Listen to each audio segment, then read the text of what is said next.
Olá, seja muito bem-vindo. Aqui quem fala é o Eduardo, sou responsável pelo departamento de marketing aqui da JA Saúde Animal e gostaria de dar as boas-vindas a você que está acompanhando o nosso podcast, né? O JA Cast, que é um material aí que a gente acredita que vai ser realmente muito positivo, né? A gente já tinha, né, um podcast que era destinado à nossa equipe técnico-comercial e a gente decidiu inovar, né? Decidiu realmente disponibilizar esse videocast, né? Um formato mais descontraído, mais irreverente, né? Para toda a nossa audiência, trazendo aí diversos conteúdos relacionados à saúde animal, à pecuária, né?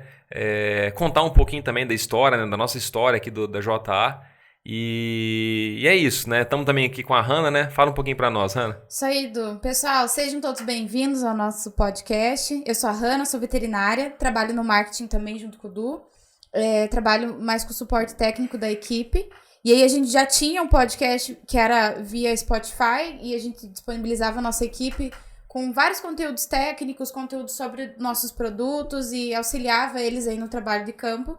E aí, como um pedido também deles, a gente quis mudar um pouquinho, né, a cara aí do podcast. E hoje, para começar, a gente trouxe um convidado muito especial, não tinha como começar diferente. E a gente trouxe o Dr. Zé Abdo, ele é o presidente, fundador da empresa e também o diretor técnico. E ele vai falar um pouquinho sobre a história da JA, contar um pouquinho sobre a história dele também, né? Que ele que deu o nome à empresa, enfim. Então, Dr. Zé, seja muito bem-vindo hoje. Muito bom, pessoal. Estamos aqui. Eu agradeço o convite e a gente falar um pouco do que a gente conseguiu fazer, né, nesses 22 anos aproximadamente de JA e 44 anos de veterinária. E o que a gente ainda pensa em fazer, em melhorar. Estamos aqui à disposição de vocês. Não, muito legal. E acho que para começar, né, Zé, eu queria que você contasse um pouquinho aí de como que surgiu essa vontade aí de desenvolver medicamentos veterinários, né? A gente que está aqui dentro, a gente já escutou essa história algumas vezes, né?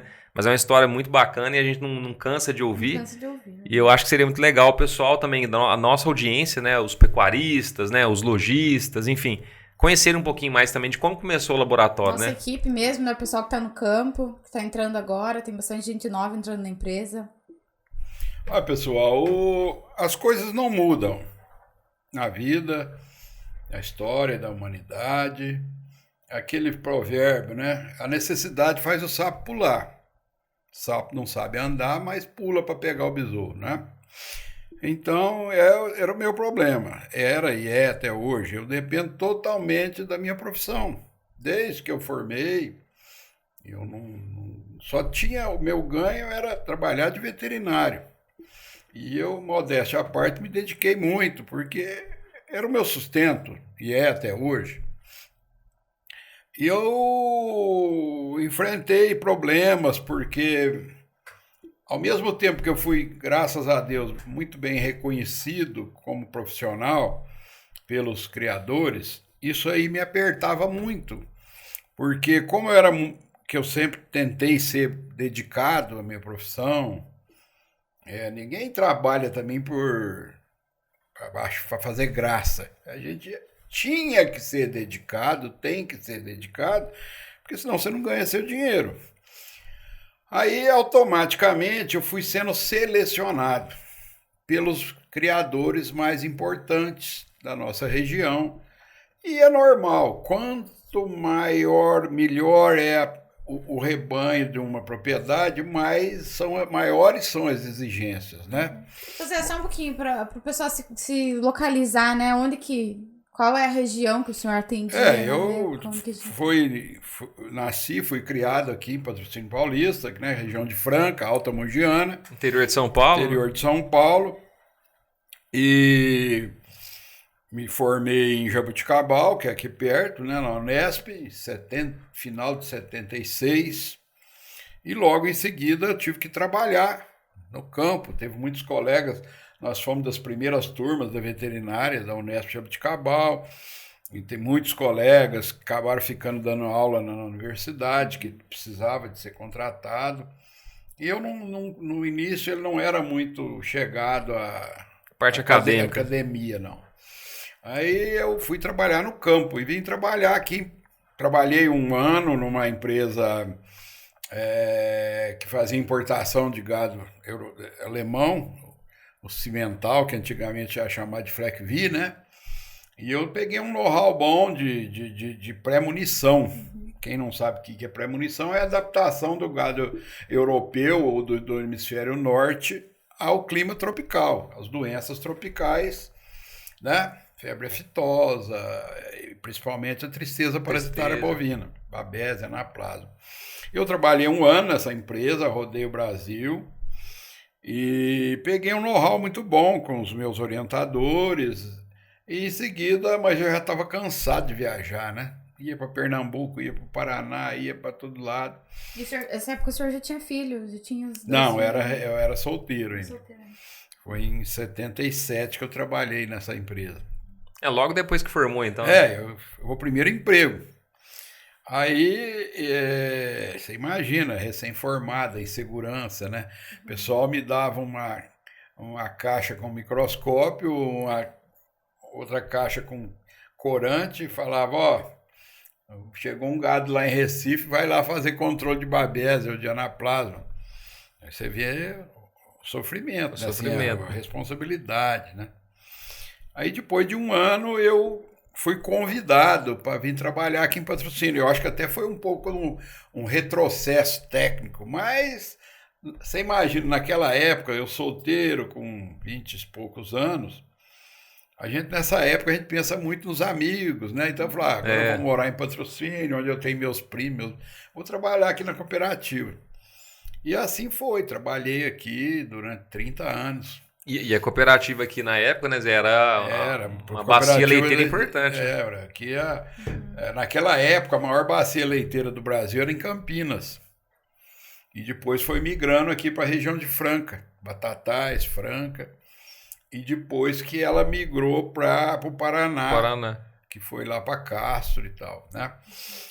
Então, eu comecei a trabalhar aqui, trabalhando na cooperativa de plantonista e aos poucos eu fui pegando fazendas mais distantes com os rebanhos melhores, porque aqui em Patrocínio Paulista sempre foi um gadinho cruzado, comunzinho, mas na região de Ribeirão Preto, Orlândia, tinha os criadores, Franca, de gado mais puro. E aí você sabe, quando você passa de um gado mestiço para um taurino produtor de leite, de alta produção, que na época era 30 quilos de leite, era muito leite, era muita coisa. A gente tinha que ter um cuidado especial, né? Um desafio muito maior. O pessoal muito exigente, provavelmente, né? E também muito ignorante ao mesmo tempo, porque a gente estava nos primórdios da adaptação do gado europeu num clima tropical, que essa adaptação, na realidade, ela não existe. Você que tem que adaptar o meio ambiente à vaca europeia, a holandesa de alta produção.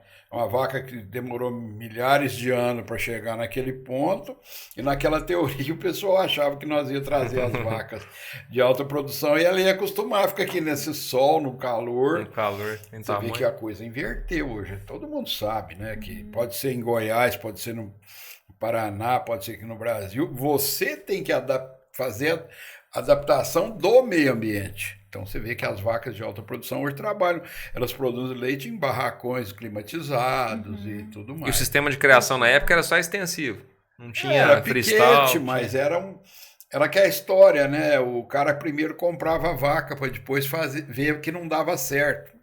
Problema de barro, né? Não tinha cama, problema de pododermatite violenta, nutrição péssima, porque não se tinha noção da exigência do balanço energético negativo no periparto. As vacas, 90% retenção de placenta, já tem aquele problema sério de como é que chama? Da imunodeficiência desse período, né? Então a vaca pegava tudo quanto é doença, vamos falar assim. Para veterinário, então, acabava a gente não parava. Que tinha muito trabalho, né? Tinha dia que você chegava aí em 10 fazendas para resolver problema, né? A média era no mínimo de 3 a 5 atendimentos por dia, né? Tinha muito atendimento, hein, Zé? Então, a gente rodava, feito um louco, mas aos poucos eu fui sendo selecionado. Vamos falar assim. Os criadores mais exigentes exigiam visitas periódicas, né? Antigamente não tinha nem visita periódica, era pronto-socorro. Aí começou, uma vez por semana, ou de 15 em 15 dias, você tinha que ir na fazenda. Inclusive, no começo da minha existência, a gente tinha que ir na fazenda de nível melhor, semanal. Então, a gente marcava o dia da semana. Estou falando muito aqui, mas eu ia, por exemplo, tal fazenda, toda quarta-feira à tarde, ou quarta-feira de manhã, ou quinta-feira. Uma coisa também que eu via é que você não deveria ficar o dia inteiro numa fazenda, porque era uma fazenda muito mal estruturada, e se você ficasse o dia inteiro, tudo virava bagunça. As vacas ficavam sem comer, porque tinha pouco funcionário, e tinha que atender o veterinário. Então eu conto isso porque é diferente. Hoje o veterinário vai numa fazenda, passa o dia, porque tem gente para atender ele, tudo programado. Para dar suporte. Né? Eu ia de manhã numa fazenda, a hora que dava meio-dia eu ia embora, para poder a fazenda voltar à rotina normal. Então era sempre 2 fazendas por dia. E aí a rotina era mais o quê? Reprodução e as urgências? Nunca mudou, né? As urgências, no início era só urgência. Quando começamos a dar assistência a um gado mais produtor de leite, a gente chegava, era reprodução, casco, problema de pé e clínica para o final. Porque a gente sabia que se não pegasse firme na reprodução, não ia. Então eu era bem exigente, um fichário naquela época de vaca. Então, como as visitas eram programadas, eu saía da fazenda hoje, eu já deixava uma lista das vacas que eu tinha que examinar na próxima visita. Então eu colocava sempre isso aí. Quando eu dava aula na Unifran, eu explicava para os meninos, né? Você pegava a prancheta aqui, vacas para diagnóstico de gestação, que eram as vacas que naquela próxima visita ela daria já o dia de palpação. Quando era na mão, era 40 dias, quando era no ultrassom, 30 dias. Em seguida, as vacas de anestro. O que eram as vacas de anestro? As vacas que estavam com mais de 60 dias de parida e não tinham sido inseminadas. Terceiro, as vacas de puerpério, as vacas que estavam com aproximadamente, que tinham parido naquele período de ausência do veterinário, para você ver a retenção de placenta, involução uterina. E, por sinal, o que era? As vacas, eu não lembro mais. E depois o quarto era o anestro. A gente fazia, às vezes, sexagem fetal. Terminava esse serviço de reprodução.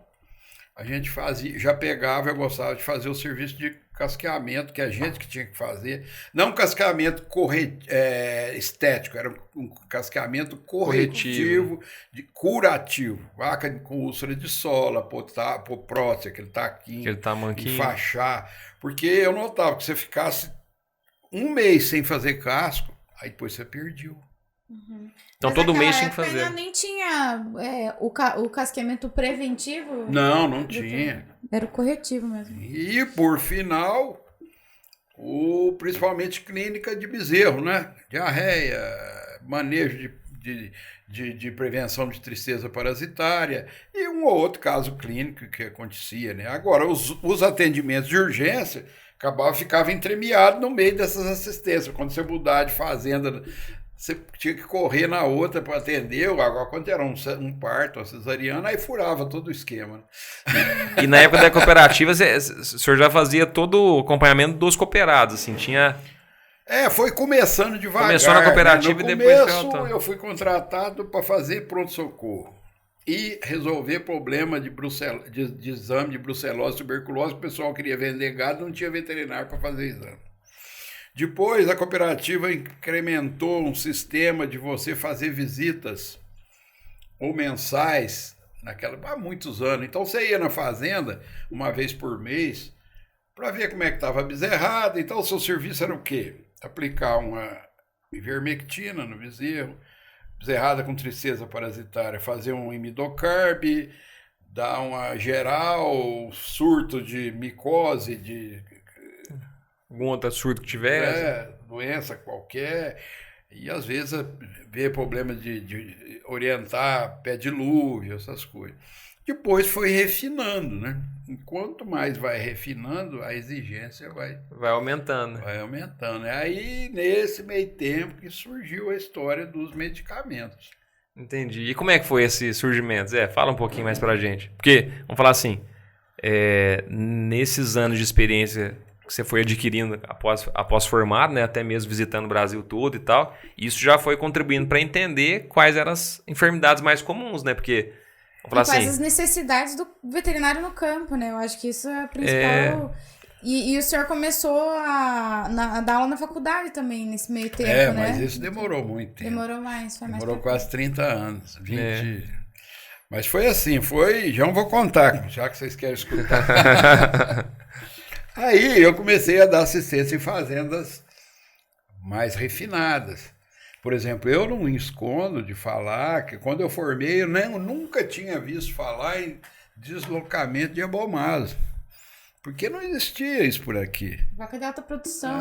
Aí quando começou aquela história de abomasopexia, que eu fui aprender, fazer um diagnóstico que o abomaso estava deslocado nas fazendas de alta produção, aprender a fazer abomasopexia no lugar certo, e por aí foi, né?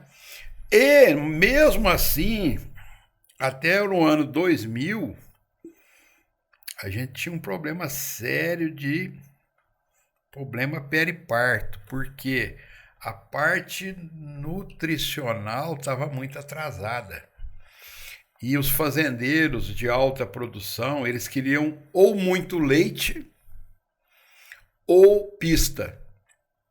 Ninguém preocupava com o score corporal da vaca. Então, por exemplo, eu dava assistência numa fazenda aqui em Orlândia, de um amigo meu, que me ajudou muito. Eu falo que ele me ajudou me apertando, que ele exigia muito, mas ele tinha um zootecnista que ele não estava errado, ele era contratado para ganhar exposição. Então, o que ele tinha que fazer? As vacas tinham que parirem magras, ficarem magras, para ir na pista e ganhar aquele modelo de vaca holandesa descarnada. Que é um modelo que até hoje as moças ficam almejando, né? Gisele Bündchen da vida. Só que isso aí é meio inconcebível para reprodução. A gente sabe que uma vaca não pode parir gorda, mas ela não pode parir magra. Uma vaca no periparto, ela não pode comer muita proteína e pouca energia. Muito pelo contrário, às vezes você tem que aumentar o volumoso, o energético para a vaca. Isso é muito simples, todo mundo sabe, balanço energético. Já está falando, balanço energético negativo. Mas ninguém sabia. Aí, para piorar, foi lançado no Brasil nosso famoso BST. Somatotropina bovina recombinante, né? É isso, mais ou menos. Que é o famoso BST. Que, na minha opinião, é uma ferramenta sensacional para aumentar aí 10% na produção de leite, desde que a vaca esteja preparada para tomar o BST. Senão vira um veneno também para ela. Um veneno. Então você, meus colegas aí, meus funcionários, meus colaboradores, ele quer vender remédio, quanto mais ele vender, para ele mais ele ganha. Então chegava nas fazendas, os vendedores de BST, falavam, não, você pode aplicar em todo mundo, que vai aumentar o leite. E o fazendeiro ficava deslumbrado, né? Deslumbrado. E BST em todo mundo. Pariu BST. E eu, não faça isso que vai dar zebra. Vai dar problema. Aí passava um ano, ele ia ver que 90% das vacas dele estavam vazias. Por causa do acentuamento do balanço energético negativo. Hoje todo mundo entende, aquele povo não entendia. Só não entendia. Eu não estou aqui para falar mal de produto nenhum, não, mas só que o povo acreditava que o BST era um milagre. É a forma de usar também. Que o BST fazia a vaca dar mais leite sem gastar energia. Agora, a lei de Lavoisier não muda, no mundo nada se cria, nada se perde, tudo se transforma. Da onde está saindo esse leite? Se está saindo mais leite, está gastando mais gordura, está gastando mais energia. E se não está consumindo mais? Isso aí foi responsável pela liquidação do plantel. Eu estou saindo um pouco da minha, mas para vocês entenderem, vocês querem que eu conte história? Foi responsável pela liquidação da bacia leiteira de Franca. Acabou. Porque a hora que eles viram que as vacas estavam tudo vazias, não tinham o que fazer, todas com cisto folicular, porque vocês sabem que o BST é uma ferramenta muito boa, inclusive é usada para indução de puberdade em novilhas novas, né? Porque ela faz crescimento folicular. Quando você faz um BST em vacas com balanço energético negativo, ele tem dois mecanismos. Ele desvia energia para o leite, bloqueia LH, você entendeu? Mas estimula a FSH. Então a vaca começa a ciclar com mais de um folículo. E como ela não tem LH, porque ela está com balanço energético negativo, porque o grande problema da produtora de leite é o hormônio luteinizante, e ainda para piorar a situação, normalmente ela tinha uma endometrite crônica que bloqueia LH. E como na época a vaidade era muito grande, a vontade de ganhar dinheiro e a vontade de ganhar pista, o zootecnista tinha mais força na fazenda do que o veterinário. Não é que um tem que ter mais força, tem que ser igual. Tem que ser igual, né? Então eu era passado para trás. Não, nós vamos usar BST porque o doutor fulano falou que pode usar. E foi o fim da bacia leiteira da região. Você entendeu? Então, vocês querem que eu escutar a história? Tudo ignorância. Não estou falando de produto bom, produto ruim, não. Tudo feito na hora errada. As fazendas que eu conseguia controlar, eu fazia o seguinte: vamos inseminar, vamos tratar as vacas no puerpério o mais rápido possível. E eu sou daquele tempo que passava espéculo virginal em todas as vacas, via muco, né? 2 dias antes da visita fazia uma aplicação de prostaglandina, eu fazia, sempre o trabalho que era, lavar perino de 50 vacas, flambar espéculo vaginal, olhar as vacas que tinham endometrite, fazendo infusão, né? Então aí já começa. Aí já comecei a bolar um produto para infusão, porque eu fiz vários produtos com oxitetraciclina, com ciprofloxacina, com gentamicina, você entendeu? Então, eu vou ir um já ia fazendo os testes. Então, por isso, mas por que você fez o Metrifim? Porque foi a oxitetraciclina, foi o que melhor funcionou. Não é o que inventei. Aí você vai pegar o livro lá de Hanover, já estava escrito, mas eu não tinha tempo de estudar. Você pega, eu tenho um livro de infertilidade lá do pessoal de Hanover, na Alemanha, que fala que a oxitetraciclina é o melhor antibiótico para útero.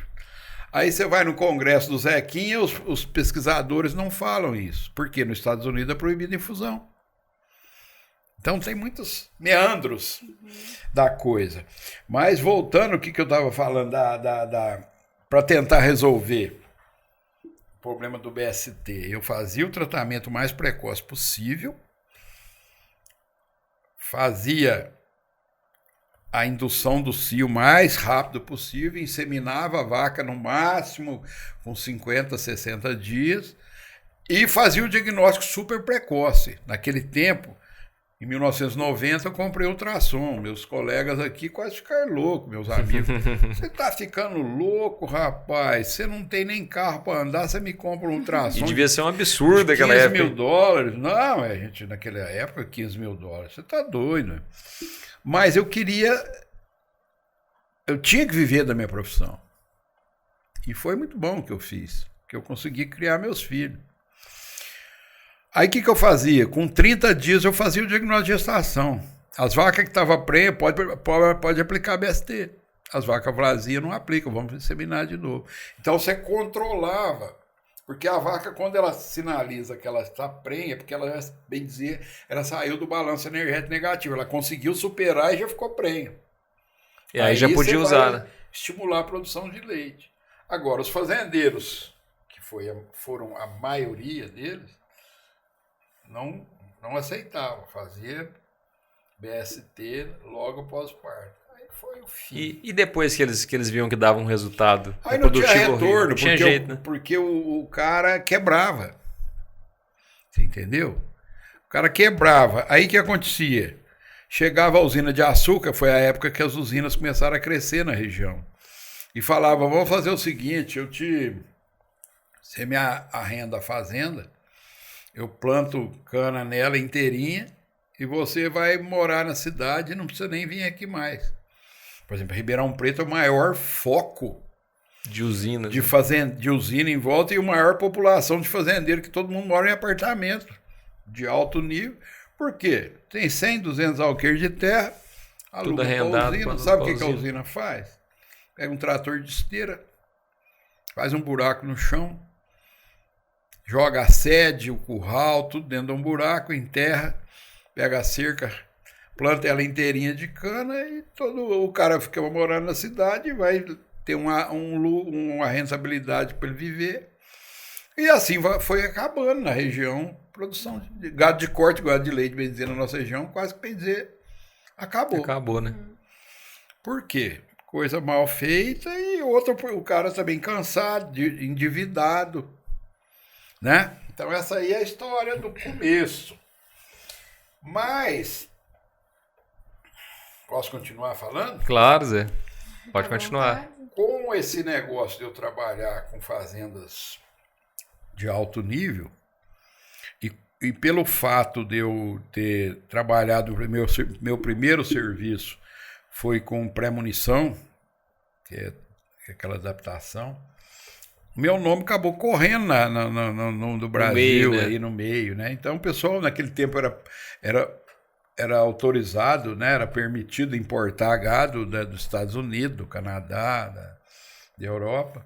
Eu era muito solicitado para fazer esse serviço de pré-munição. Aí nesse tempo, já era em 1990, eu lembro que os meus meninos, o Pedro devia ter uns 10 aninhos, a Mariana uns 8, 9, e às vezes a gente saía, eles iam com a gente, Ia junto, né? Para o Espírito Santo, para o Rio de Janeiro. E como eu comecei a mexer nesse ambiente de gado importado, o cara que importava vaca, ele queria multiplicar esse rebanho. Então eu já comecei a mexer com a superovulação de gado. Fui fazer estágio com colegas, né? Tentando aprender. Então a gente já ia nas fazendas, fazia pré-munição, depois já começava a fazer superovulação e coletar embrião. Aí você vai mexendo com gado refinado. Aí que entra a história dos medicamentos mais técnicos. né? Técnicos. Por quê? Eram vacas caras, que não podiam morrer, e que eu falo o seguinte, quando você salva uma vaca, logo o fazendeiro esquece, mas quando ela morre, o cara não esquece. Então, não que os medicamentos eram ruins, eram medicamentos mal dimensionados, você entendeu? Porque o rebanho brasileiro era um rebanho bem rusticão. É.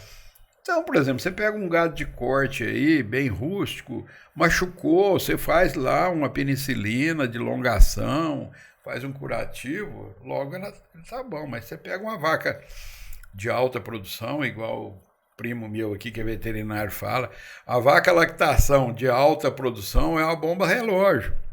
Se você não ficar monitorando, você vê que é normal nas fazendas de grande produtividade aí, faz teste de cetose, faz teste de colosso para os bezerros, faz hemograma, faz quando é tipo de teste possível. Para prevenir. Mas é por aí, gente, que a coisa foi. E o interessante de falar isso, né, Zé, é o seguinte, por exemplo, na época já tinham muitos medicamentos, muitos produtos, né? Só que esses produtos eles não eram tão, vamos falar assim, coerentes com esse gado que estava, com esse rebanho brasileiro que estava se modificando, né? E aí eu comecei a estudar os livros de farmacologia, né?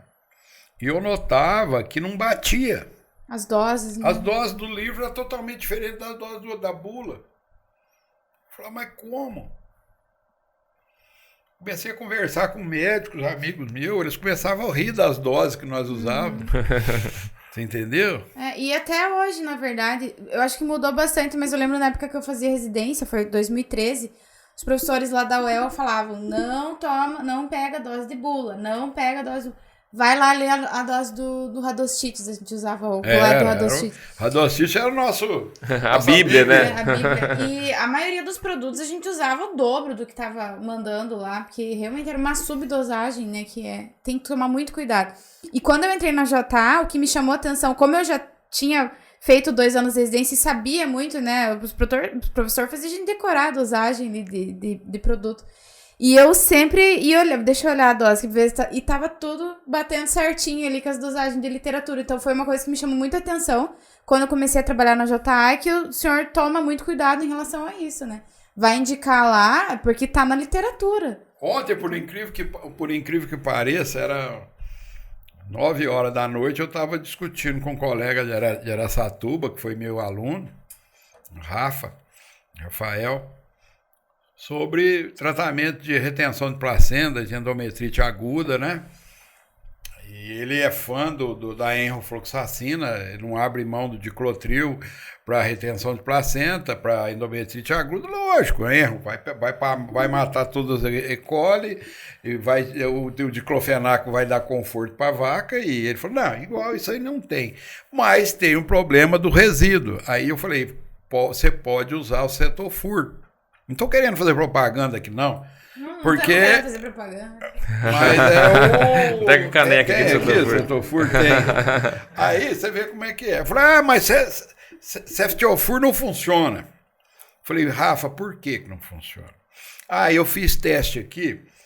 Eu abro o jogo. Eu faço diclotril 3 dias, a vaca vira um sara. O Cetofur eu tenho que fazer 1 semana para ela melhorar. Falei, mas qual o Ceftiofur? Qualquer um. Eu falei, bom. Então, não está explicado. Então tá explicado. Não que o nosso Ceftiofur seja o melhor. É que a maioria do Ceftiofur que tem no mercado está falando 1 miligrama por quilo. Então você vai fazer 500 miligramas numa vaca de 500 quilos. O nosso o Cetofur é 2 miligramas por quilo. É 1 grama por vaca dia. Aí ele falou assim, mas por que não funciona? Porque eu tenho que fazer o dobro. Eu falei, não, você tem que fazer o dobro com os do concorrente. Mas o nosso você pode fazer a dose correta. Aí ele falou assim, eu não tinha lido a bula. Eu falei, então, aí é que tá. Não que o nosso Ceftiofur seja melhor do que o da Eurofarma. Não, é que a nossa bula é correta. De acordo com a literatura, né? E uma coisa interessante é o seguinte, né, Zé? Não somente de acordo com a literatura, mas de acordo também com... um dia eu até brinquei, né? Eu falei assim, décadas e décadas de experiência, né? A gente ia fazer um curso, o Zé ficou bravo comigo. Falou, não, mas você tá falando que eu sou velho, décadas e décadas de experiência. Mas é mesmo, né? Mas é verdade, né, Zé? São décadas e décadas testando. E nós sabendo utilizando e vendo que funciona. Sabendo que, por exemplo, uma infecção de pós-parto, não adianta usar uma dose mínima. Existem algumas infecções que funcionariam uma dose mínima, algumas infecções mais leves. A pessoa precisa pôr na cabeça que uma endometrite aguda, que é a famosa metrite, ela é uma septicemia. Tem muita absorção. O que é septicemia? É uma infecção generalizada. Igual a mastite ambiental. Você tem que fazer um tratamento do animal inteiro, numa dose alta. Você tem que ser né? Tem que ser sistêmico, né? Sistêmico. Então, mas aí eu fui evoluindo com a parte de reprodução e quando em 1990 que eu comecei a viajar muito e eu comecei a fazer meus medicamentos, já que vocês querem saber como surgiu a JA. Mas eu fazia medicamento para uso meu. E aí os colegas da região via que funcionava, vinha aqui comprar. E eu tinha uma farmácia de manipulaçãozinha minha. Eu e a Sueli, minha auxiliar, assistente, que até hoje está aí. A Sueli está até hoje. E fazia do jeito que eu queria. Penicilina 20 milhões para fazer na veia. Naquela época não existia nenhuma penicilina que fazia na veia. E por aí vai. A gente usava penicilina humana, eu lembro. Penicilina humana. Naquele tempo podia usar cloranfenicol. Eu fazia os frascos 250 de cloranfenicol, que era uma beleza, uma mastite ambiental, né? Hoje está proibido. Mas era um tarugo, né? 250 ml na veia de 12 em 12. Que é o que a literatura fala para fazer. Que resolvia, né? E resolvia. Aí, como é que foi? Perdi um pouco o fio da meada. Os veterinários pediam. Fazia. Aí eu resolvi fazer uma farmácia de manipulação oficial mesmo. Né? E comecei, aluguei um prédiozinho aqui, que até hoje está aqui na JA, uns cômodos.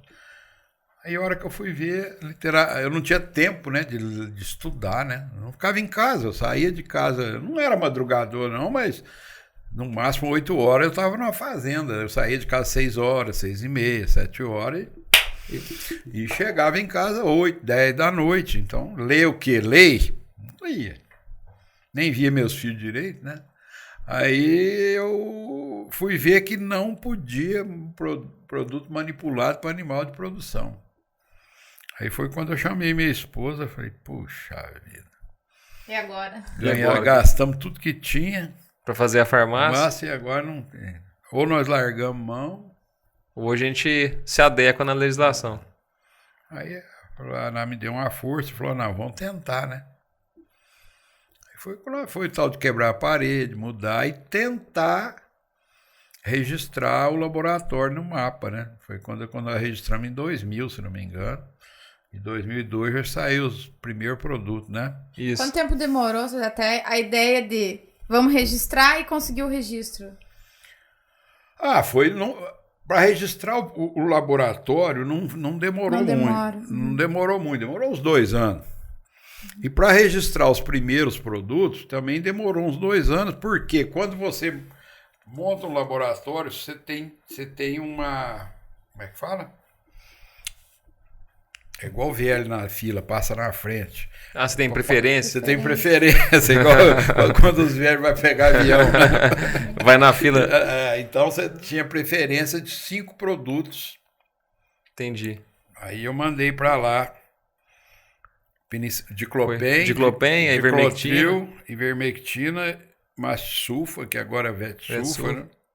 Né? Foi por aí. Aí daí 2 anos saiu.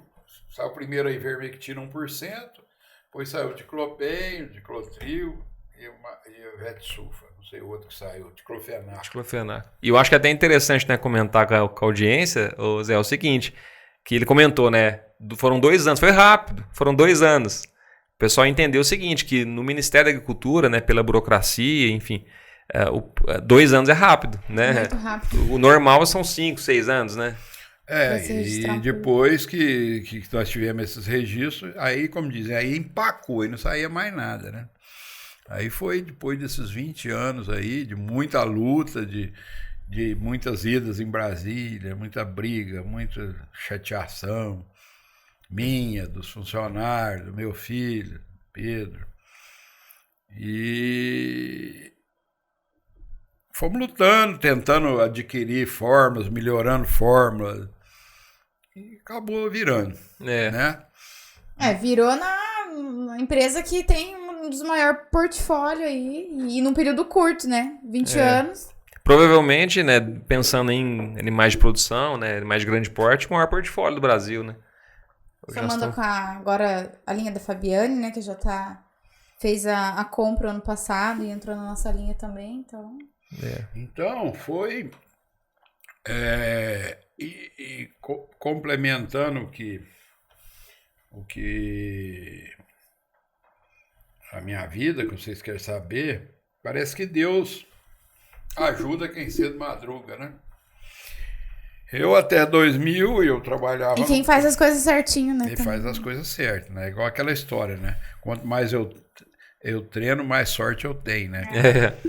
Diz o campeão de golfe lá, né? Então,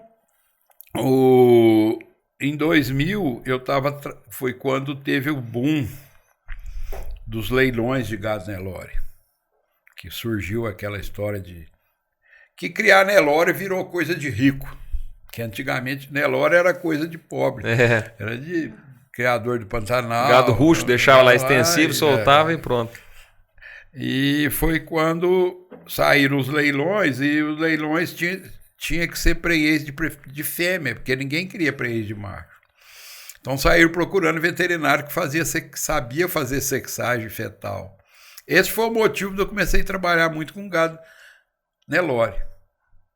Então eu saí um pouco do holandês. Do leite para poder ir pro Nelore, principalmente trabalhando com ultrassom. Aí eu ia muito para Uberaba, na época estava muito focado ali, né? O Nelore fino estava todo ali. Eu ia para lá toda semana, às vezes ficava a semana inteira lá, ou então vinha todo dia, chegava aqui tipo 10, 11 horas da noite, saía de madrugada e voltava. E foi nessa época que você criou aquela técnica, né, Zé? Aquela técnica cirúrgica, lavaginoplexia dorsal, não, mas foi? Isso demorou. Ou foi mais para frente? Eu trabalhava na ultrassonografia, tinha umas centrais grandes de receptoras, né? E como, modéstia à parte, eu comprei ultrassom em 90, em 2000 eu já estava craque no negócio. Então o diagnóstico de gestação era 10 segundos, né? Sexagem a gente fazia em 30 segundos. E o pessoal, os colegas, não que eu só era melhor, eu era mais velho. Tá comprando ultrassom naquela época, o cara às vezes demorava 10, 15 minutos para fazer uma sexagem. Eu fazia rapidinho, né? Tava acostumado. Até meu auxiliar já falava, eu passava ultrassom, o Tucura, que era meu ajudante, hoje é vendedor de auto, falava, não, é macho, sorte, essa é fêmea. Ele mesmo ele ficava segurando a cauda do animal e eu passando ultrassom e ele olhando. Ele mesmo estava mais habilidoso que a maioria dos colegas que estavam. Aí eu falava, às vezes, mas parece que eu não estou vendo. Eu falava, não, você não viu que é macho? Aí eu comecei a frequentar muitas fazendas. Isso que eu quero contar. E como o gado de corte é um gado que tem muito pouca doença, né, principalmente o gado adaptado, o pessoal era muito, os fazendeiros, os peão muito cru. Então eu chegava na fazenda para fazer ultrassom, o cara falava assim, tava aquele bezerrado com aquele surto de dermatofilose, dermatófilo congolense. Ei, mas tá dando uma impinge nos bezerros aqui, ninguém sabe, tá despelando tudo. Eu falei, não, isso aí é dermatófilo congolense. O outro ia em outro lugar e disse, isso aqui é assim, isso aqui é isso. Aí eu lembro que até um dia o funcionário falou, ô doutor, mas como é que o senhor sabe tudo isso? Então aí que eu falo, você aprende trabalhando. Não é que sabe tudo isso, porque aquelas doencinhas que de vez em quando parecia no gado Nelore, no gado holandês parecia todo dia. Parecia direto. Né? Então não é que eu sabe tudo isso, é que eu já tinha que ter experiência. Então foi nesse meio tempo que eu estou indo para Uberaba e voltando e trabalhando com gado Nelore, eu fui convidado para dar aula na Unifran, lá na faculdade aqui. Que é a faculdade veterinária aqui da Universidade Franca, né? Próximo de porque Patrocínio. O proprietário da época falava que o hospital não tinha casuística, realmente só tinha casuística de pequenos, porque ele contratava professores, muito boas pessoas, técnicos, mas de fora, que não conheciam os fazendeiros. Então o fazendeiro não levava o animal. Sem confiar. Aí ele comentou com um fazendeiro amigo meu, que não, mas eu tenho um hospital lá, ele ainda brincou, falou, só tem mosquito lá nas praias. Aí esse amigo meu falou, mas você tem que pegar um veterinário daqui. Aí ele perguntou, ele sugeriu, falou, veterinário daqui da região que mais atende gado mais refinado aqui é o Zé Abdo. Aí eu fui convidado, aí em 2003 comecei a trabalhar lá, trabalhei lá há 11 anos, né? E eu falo isso da universidade, que foi muito bom para mim, porque eu falo, parece que Deus me... Eu fiz o contrário, né? Eu trabalhei 30 anos no campo. Pra depois ir pra academia. Pra academia. É o que deveria ser certo, né? É o que eu acho que é o certo, porque aí você tem discernimento. Nós, como alunos, né? O Duque foi aluno do Dr. Zé Abdo, eu não fui aluna, mas tive professores também que tinham essa carga do campo, né? Nossa, a aula fica muito mais melhor. Rica, muito melhor. E eu contava essas Ninguém histórias. Quer perder.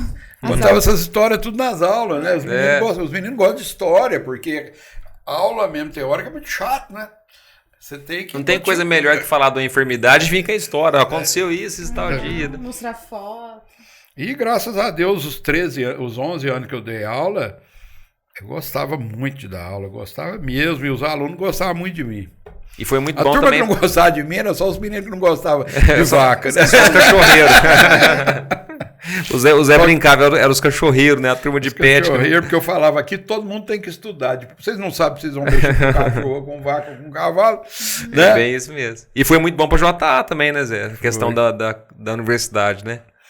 E eu falo que quem vai dar aula, se o colega aí tiver intenção de dar aula, você não ganha para dar aula, você ganha para estudar. Ninguém dá aula do que não sabe.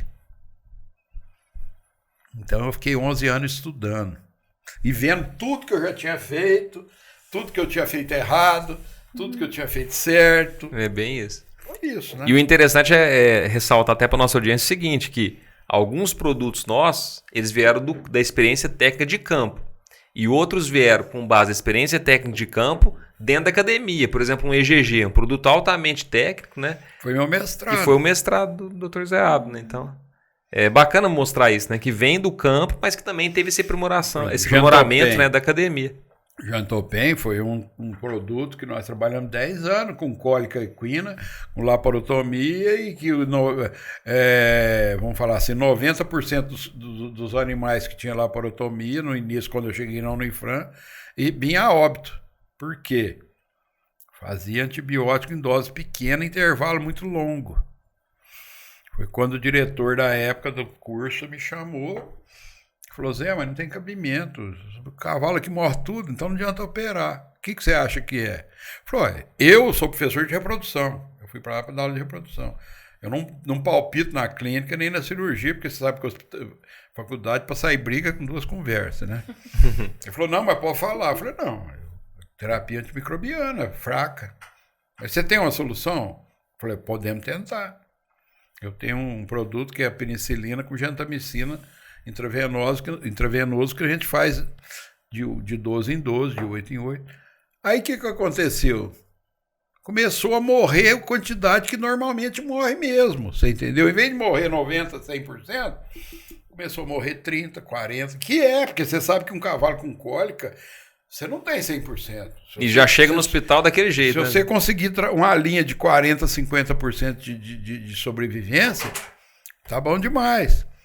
Então tudo foi testado, né? Então de vez em quando tem pessoal me liga, mas esse Gentopen eu não concordo, porque eu não sei para que você põe essa gentamicina. Eu falei, meu filho, tira a gentamicina, só aplica penicilina.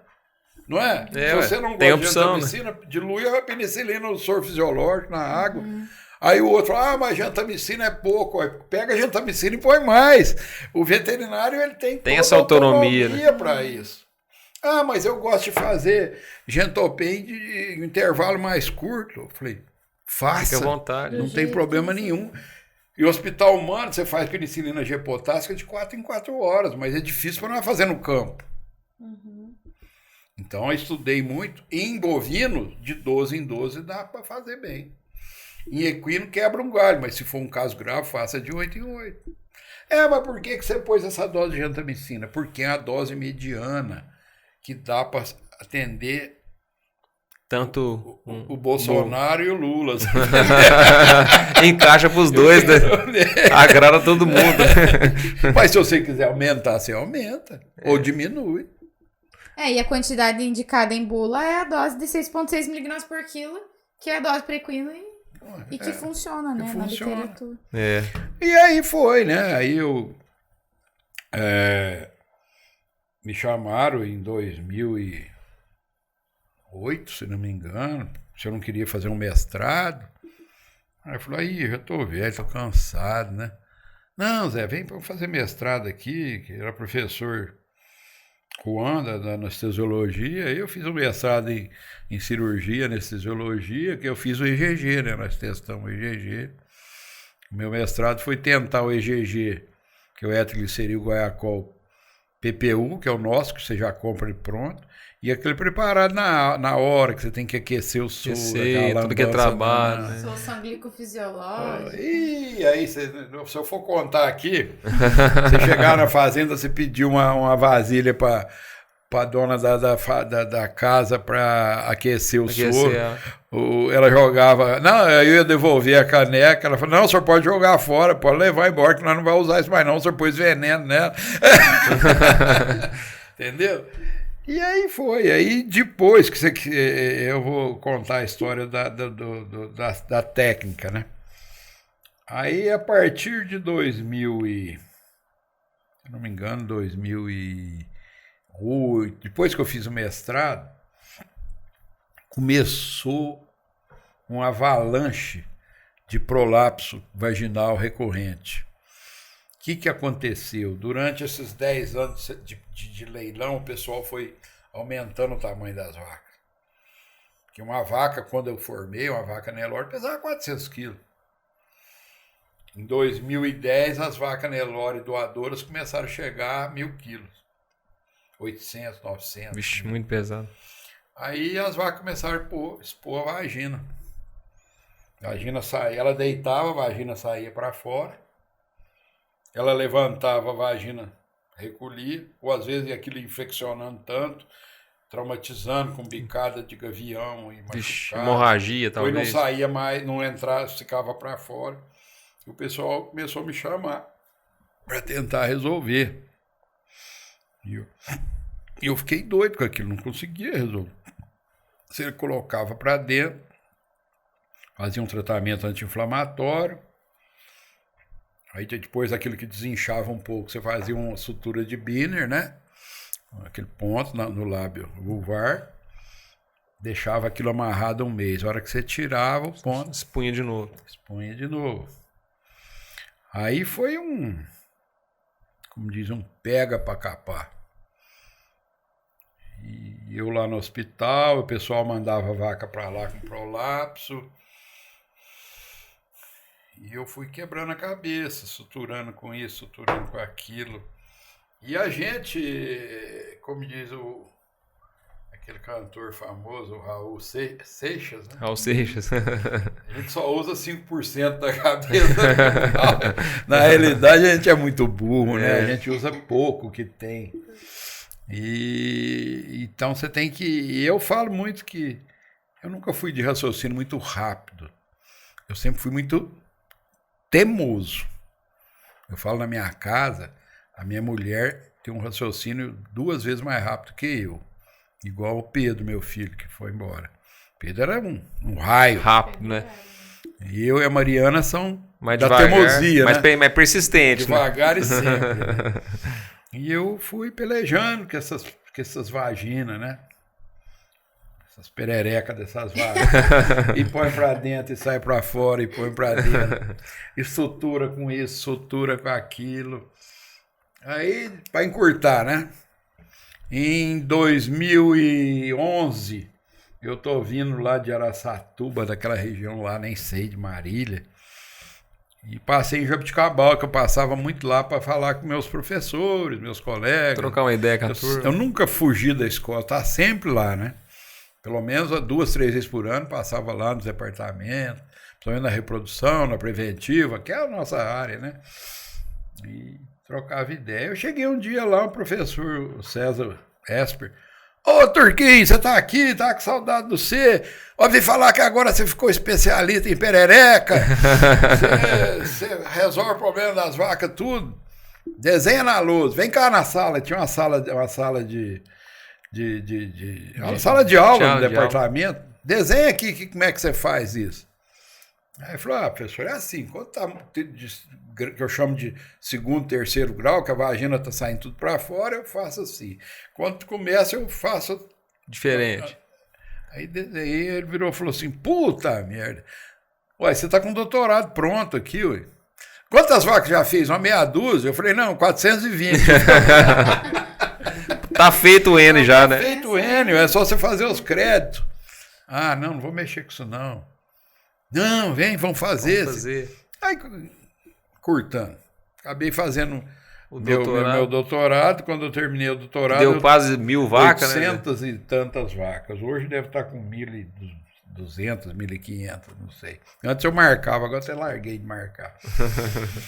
Mas foi uma coisa boa, porque você, para fazer um doutorado, você não estuda só aquilo que você está fazendo, né? Você estuda, você tem que fazer os créditos de todas as disciplinas, você escolhe a disciplina que tem mais interesse. Então, te dá uma abertura de cabeça, né? Porque o que estuda abre, né? E eu fiz essas duas técnicas, né, de redução de prolapso vaginal, um que é a vaginopexia dorsal, que vocês fixam a vagina no glúteo. E quem quiser está na internet. E a outra é a vaginectomia parcial, quando no início você amputa um pedaço da vagina que está saindo, ela na contração, ela estenosa um pouco a vagina, né? Então, normalmente para novilha a técnica da vaginectomia parcial funciona bem. Funciona bem. E tentar emagrecer, isso é problema de animal obeso. E isso, vou falar aqui para os colegas, isso acontece com mulheres de idade, muito obesa. Coitadas, naquela época, hoje não tem mais, mas aquelas mulheres do tempo da minha mãe, né? Que dava à luz na fazenda e não tinha assistência nenhuma, e rompia ligamento, né, da pelve. Aí quando vai ficar de idade, tem que usar, como é que fala? Fralda geriátrica, e a vagina começa a prolapsar. Aí a pessoa já está de idade, não aguenta anestesia, aí vira aquele problema. Fica vivendo a vida inteira com aquilo. Então, e hoje não, hoje quando você vê, eu converso com um ginecologista, né? Mulheres muito mais novas, né? Hoje a mulher não tem mais isso, mulher tem 1, 2, 3 filhos, vai lá, antigamente tinha 15. Tinha 15, né? Então você já faz a vagina... ligamento. Então é mais ou menos isso, e eu desenvolvi essa técnica, funciona muito bem. Hoje eu quase não faço, eu só atendo o pessoal mais conhecido, antigo, né? Mas eu vou dar uma dica para vocês, como é que é a vida, né? Eu tentei tudo quanto é tipo de sutura para fazer a vaginopexia dorsal. Nada deu certo. Um dia eu tive a ideia de usar enforca-gato, que é aquela presilhinha lá, presilha, para fazer. Na realidade, eu dou 2 pontos, mas quando você dava ponto com nylon ou com outro tipo de fio fino, a hora que a vaca deitava, porque a vaca ela não deita, ela senta. A hora que ela senta, é igual nós, a hora que nós sentamos, a pressão é na pelve. A vagina fazia força, porque o abdômen, principalmente quando ela enchia a barriga de comida, o rumen cheio. 200 quilos de rumen, né? O fio rompia a parede vaginal.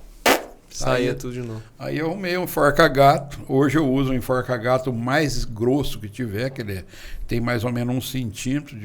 Ele é chato, né? Todo mundo conhece o enforca-gato aí, que é a presilha. Porque ela não rompe a vagina. E foi o pulo do gato. Você tem que estudar ali, ver um lugar onde passa os feixes nervosos, a artéria vaginal, a artéria uterina. Você não sair fazendo besteira, né? Mas aí foi isso aí, isso foi muito bom, né?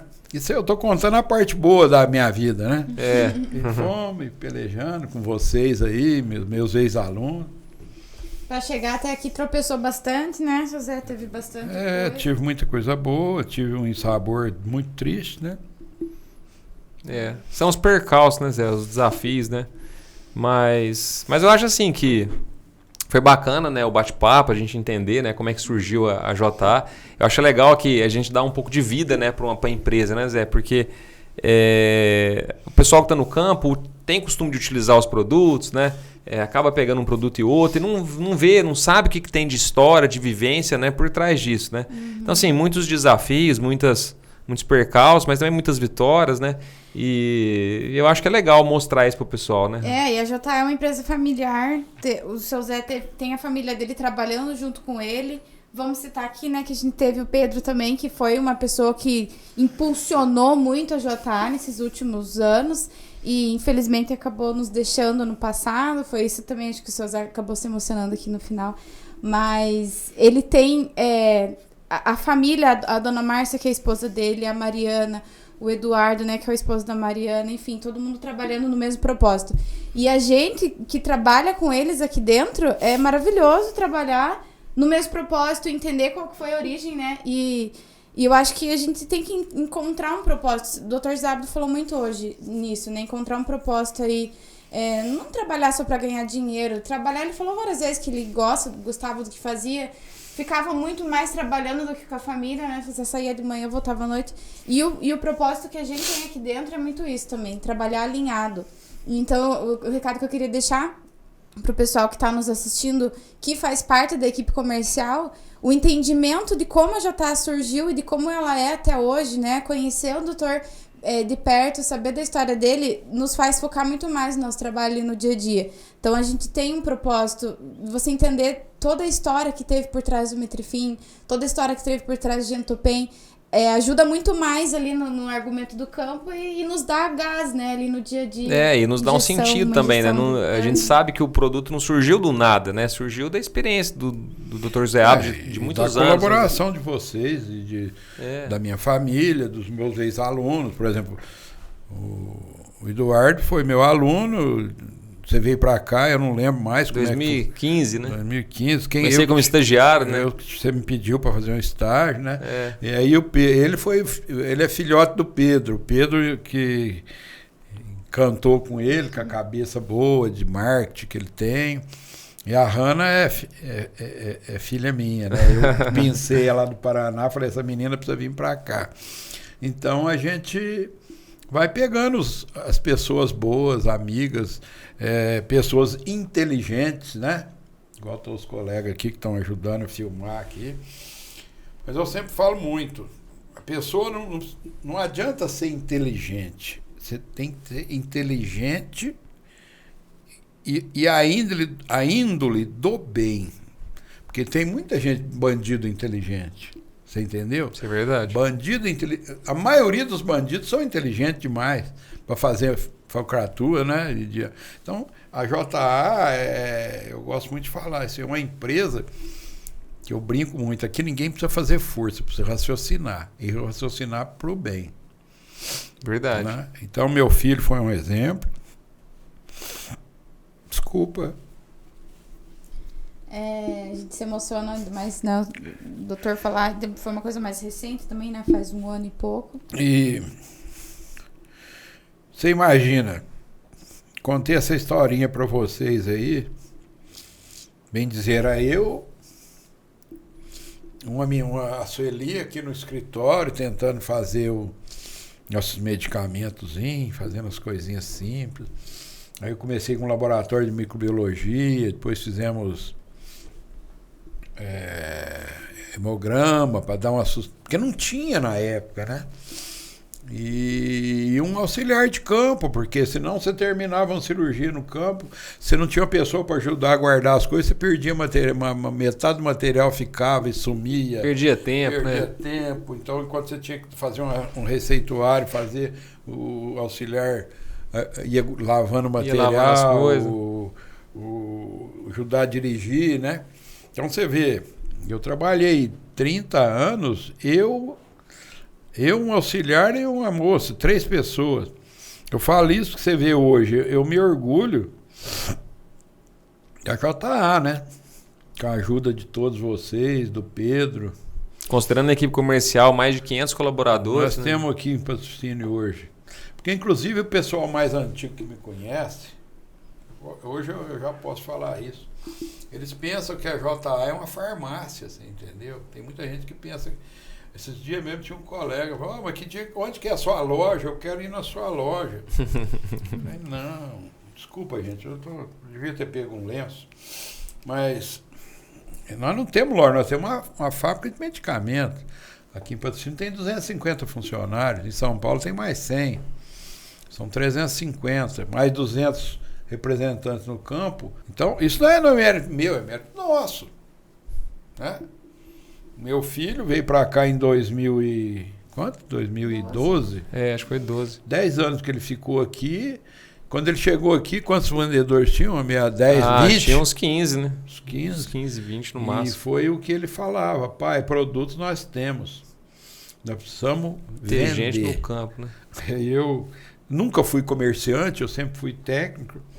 Eu falava, Pedro, mas como é que nós vamos contratar, meu filho? Não temos dinheiro. Ele falou, pai, deixa comigo, eu vou contratar de 10 em 10. Eu contrato 10, a hora que eles ficar autossuficiente, eu contrato mais 10. E foi E mesmo. foi. Em 10 anos que ele ficou aqui, ele contratou 200. Aumentou 10 vezes, né? De 20 para 200. E ele... Nós, né? Aumentamos o faturamento da JA nesses 10 anos em 20 vezes, né? Foi Pelo menos. Foi porque nós contratamos nós fizemos uma parceria, né, com um grupo de investidores e eles compraram 20% da JA. E quando o Pedro faleceu foi quando encerrou essa parceria, né? Eles receberam 20 vezes o que eles tinham pago. Nossa. Impressionante, né? Então foi modéstia à parte, a JA até hoje foi muito eficiente, né? Vamos ver da agora para frente, né? Não, mas se Deus quiser vai continuar eficiente. Tem muito ainda. Mas eu acho que é isso, né? Muito, muito bom o bate-papo aqui, Zé. A gente agradece, né? Eu acho que foi muito, muito rico, né, as informações aqui. A gente entender um pouco, né, desse início do laboratório, né? E igual a gente comentou, né? Para nós também que somos colaboradores, o pessoal de campo, dá até um sentido maior. E eu acredito que até para os nossos clientes também entenderem a história, acho que é muito, muito bacana, né? Saber de onde vem os produtos. Comprar de um propósito, né? Não só por querer vender, querer fazer dinheiro, então... Isso aí. Obrigado, Zé. Obrigado pela Eu agradeço. Participação. Vocês me aguentaram contar tanta lorota, né?